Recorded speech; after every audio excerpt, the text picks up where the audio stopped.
Welcome back dear students. आज हम पढ़ेंगे noise pollution. What is noise pollution? Noise pollution is undesired high level of sound, यानी बहुत ऊंची आवाज़, that is called noise pollution. Noise is loud annoying sound, annoying जो हमें तंग करे, which produces unpleasant effect on the years, और हमारे ईयर्स पर अनप्लीजेंट इफेक्ट प्रोड्यूस करे। इन इंडिया ये नॉइज़ पोल्यूशन की डेफिनेशन है। इंडिया के अंदर एयर पोल्यूशन एक्ट पास किया गया इन 1981 में, जिसको अमेंड किया गया 87 के अंदर। 87 में इसको अमेंड किया गया। Now we come to the next topic, that is effects of noise pollution. Noise pollution के इफेक्ट्स क्या हैं? यहाँ क्वेश्चन लिख सकते हो तुम, write down the effects of noise pollution. Write down the effects of noise pollution, यहाँ पर क्वेश्चन लिख लेना है तुमने। यहाँ पर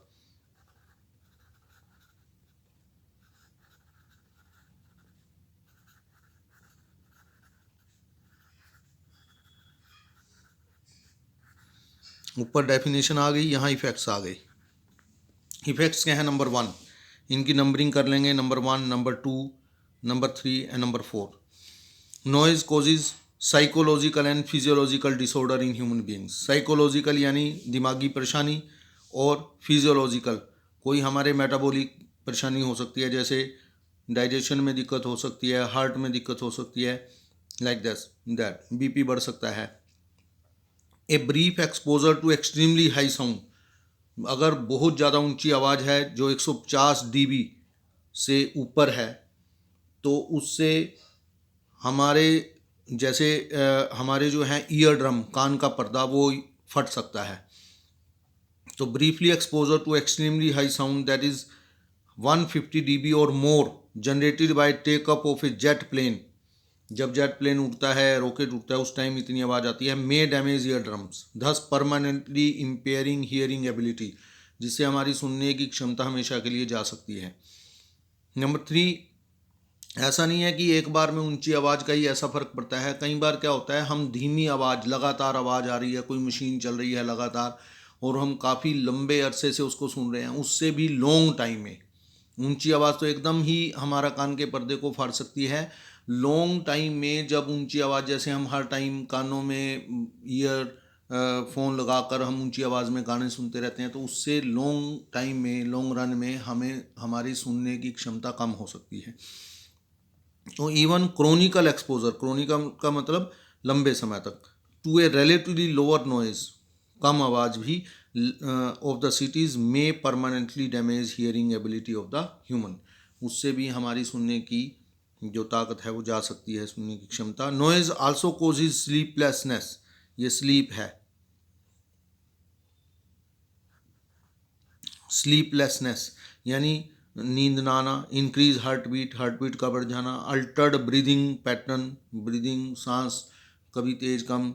धस कंसिडरेबली स्ट्रेसिंग ह्यूमन, जिससे ह्यूमन बीइंग जो है स्ट्रेस में आ जाता है, परेशान होना शुरू हो जाता है। इस नॉइज़ पोल्यूशन से ये इफ़ेक्ट्स होते हैं। परसिस्टेंट नॉइजी एनवायरनमेंट, लगातार अगर शोर है किसी एनवायरनमेंट, कैन कोज अनोयंस, उससे अनोयंस, चिड़चिड़ापन, इरिटेबिलिटी, ये भी वही है, हेडेक, सिर दर्द, and sleeplessness may seriously affect the productive performance of humans, उससे जो आदमी की कार्य करने की क्षमता है वो कम हो सकती है। तो ये हैं bad effects of the noise pollution. अब हम नॉइज़ पोल्यूशन को कैसे कंट्रोल कर सकते हैं ये पढ़ेंगे। तो ये है, हाउ, क्वेश्चन लिख लो यहाँ पर, how the noise pollution can be controlled. How the noise pollution can be controlled, ये हैं जो मैं निशान लगाए हैं, मैंने जो मैं करा रहा हूँ, तुमने वही क्वेश्चन करने हैं डियर स्टूडेंट्स, और यही हमारे हरियाणा बोर्ड में क्वेश्चंस आते हैं।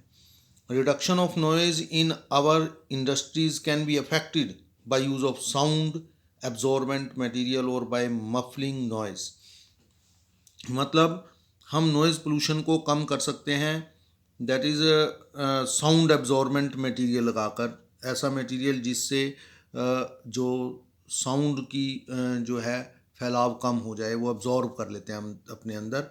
इस स्पंज लगा देते हैं, जैसे अगर तुमने देखे हों जो साइलेंट जनरेटर होते हैं, उनका दरवाज़ा खोल कर देखना, वो उसके दरवाजे के अंदर एक स्पंज टाइप मटेरियल लगा होता है, स्पॉन्ज टाइप, वो आवाज़ को बाहर नहीं जाने देता है। इस तरह से हम नॉइज़ पोल्यूशन को कम कर सकते हैं। इसको हम मफलिंग भी कहते हैं, मफलिंग नॉइज़ यानी आवाज़ को कम करना। ठीक है। Then stringent laws laid down in relation to noise, हमें सख्त, स्ट्रिंजेंट मीन्स सख्त कानून बनाने चाहिए नॉइज़ के प्रति, like delimitation of horn free zones around the hospital and schools और हॉस्पिटल के चारों तरफ हम हॉर्न फ्री जोन बनाए भी, वहाँ हॉर्न नहीं कोई बजा सकता। कई बार जैसे स्कूल के आसपास बच्चे हैं वो मोटरसाइकिल में पटाखे जैसी आवाज़ लगा लेते हैं, तो उनके खिलाफ सख्त एक्शन लेने चाहिए। Permissible sound level of the crackers, जो पटाखे हैं क्रैकर्स, उनका आवाज़ की जो है एक लेवल तय करना चाहिए, लाउड स्पीकर का एक लेवल जो है वो तय करना चाहिए। Timing after which loud speaker can not be played, और एक टाइम होना चाहिए, जैसे रात को 8 बजे के बाद भी कोई लाउड स्पीकर नहीं बजेगा, सुबह 6 या 5 बजे से पहले कोई लाउड स्पीकर नहीं बजेगा। Need to be enforce to protect our selves from the noise pollution, जिससे नॉइज़ पोल्यूशन थोड़ा कम हो जाए। इस तरह के लॉज हमारे देश में हैं, लेकिन ये इम्प्लीमेंट नहीं होते हैं। अगर हम चंडीगढ़ में जाएं तो वहाँ पर रात को 10 बजे के बाद आप लाउड स्पीकर कहीं रेजिडेंशियल एरिया में बजा ही नहीं सकते। अगर आप बजाएंगे भी तो पड़ोसी आपकी शिकायत कर देगा। तो ये लॉज ऑलरेडी हैं, लेकिन इम्प्लीमेंटेशन पुअर है।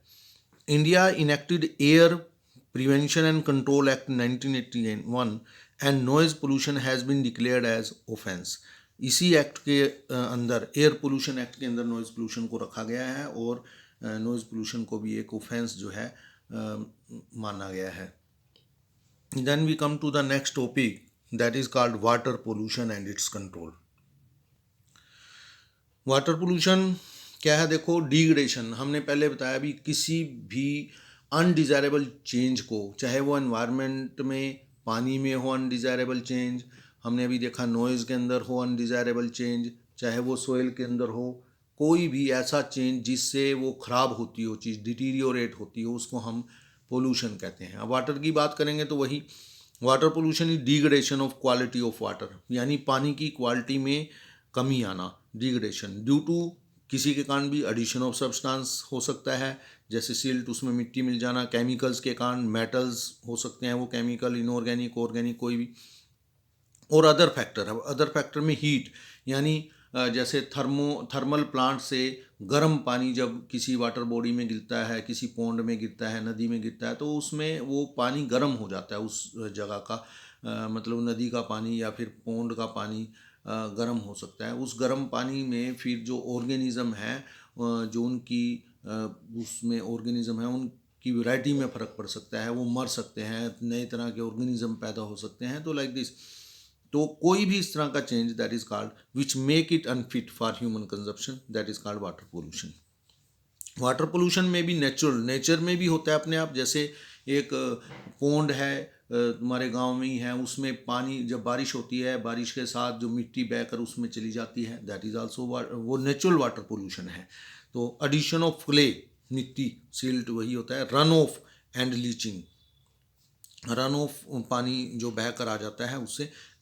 दूसरा है एंथ्रोपोजेनिक। एंथ्रोपोजेनिक क्या है? जो ह्यूमन के कारण होता है, मैन मेड, जैसे एडिशन ऑफ इंडस्ट्रियल वेस्ट, हम इंडस्ट्रियल वेस्ट नदी में डाल रहे हैं, पॉन्ड में डाल रहे हैं। डोमेस्टिक सीवेज, जो सीवेज होती है घरों में, उसका पानी हम नदियों में डाल देते हैं। Waste from animal shed, animal shed जहाँ हम एनिमल रखते हैं, अपने जानवर रखते हैं, गाय भैंस, उसका उनका वेस्ट।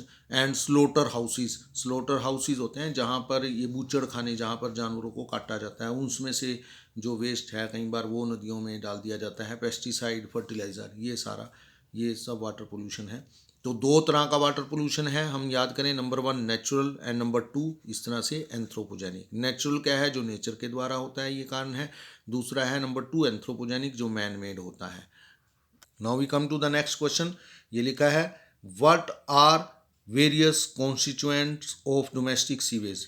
एक तो यहाँ से डोमेस्टिक सीवेज हम पढ़ेंगे, ठीक है। एक है व्हाट, क्वेश्चन यहाँ पर लिखे हम, नया क्वेश्चन एक, what are various sources, what are various, ये लिखा गया sources of water pollution. Water pollution के अलग अलग सोर्सेज क्या हैं? नंबर 1, जैसे नंबर 1 आ गया म्यूनिसिपल वेस्ट वाटर, ठीक है।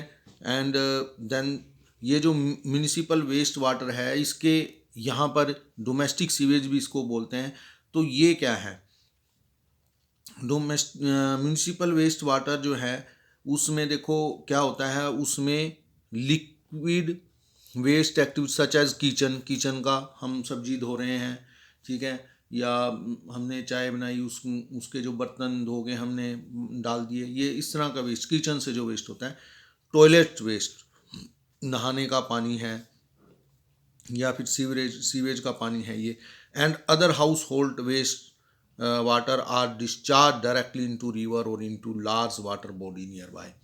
उसका पानी या तो जो साथ में अगर नदी है उसमें, या कोई लार्ज पॉन्ड है तुम्हारे गांव में, उसमें जाना, ये जो है म्यूनिसिपल वेस्ट इसको बोलते हैं।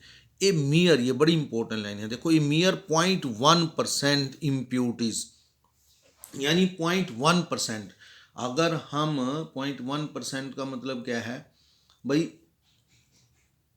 1000 लीटर में 1 लीटर गंदा पानी, इम्प्यूरिटीज 1000 लीटर में 1 litre impurities, that is 1.1% make domestic sewage unfit for human use, ठीक है, वो हम ह्यूमन यूज के लायक नहीं रहता। 0.1% impurities of domestic waste include, अब ये इन 0.1 इम्प्यूरिटीज में क्या क्या हो सकता है।